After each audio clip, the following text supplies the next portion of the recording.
નમસ્કાર મિત્રો, વિડીયોમાં તમારું હાર્દિક સ્વાગત છે।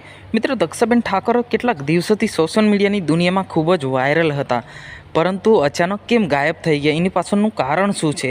શું એની તપાસ થયા પછી દક્ષાબેન ઠાકોર ખોટું બોલી રહી હતી, એના કારણે કોઈ પણ પ્રકારની કોઈ વિશ્વાસ નથી કરતું? શું છે સમગ્ર મામલો? તમામ માહિતી આપણે વિડીયોની અંદર જાણવાના છે।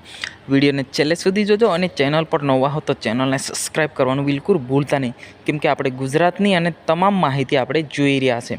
જ્યાં મિત્રો વાત કરવામાં આવે તો દક્ષાબેન ઠાકોર કેટલાક મહિનો થઈ ગયો, યાની કે 30 દિવસની આજુબાજુથી કેટલાક દિવસોથી સોશિયલ મીડિયાની દુનિયામાં ખૂબ જ વાયરલ હતા, પણ અચાનક ગાયબ થઈ ગયા।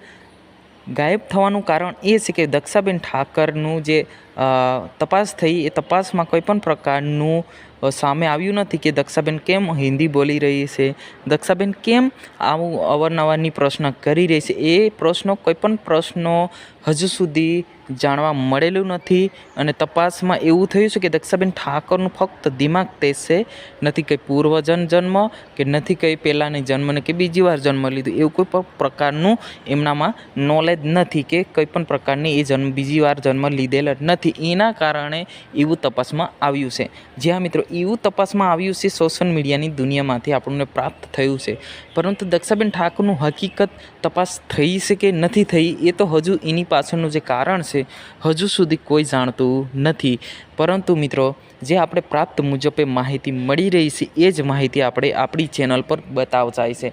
ઘણા બધા લોકો જાણી રહ્યા છે કે સોશિયલ મીડિયામાં કે જોવા જઈએ તો 50થી 60 વિડીયો બનેલા છે, પણ એ વિડીયોની અંદર કોઈ પણ પ્રકારની વિડીયોની અંદર એવું બતાવવામાં આવેલ નથી કે દક્ષાબેન ઠાકોર સાચી છે કે જૂઠી છે।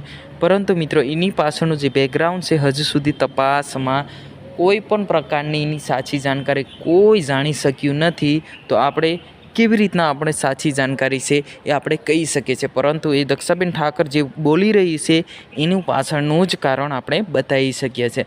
જ્યાં મિત્રો આ વિડીયોની અંદર બસ આટલું જ। આપણે મળીશું તરત જ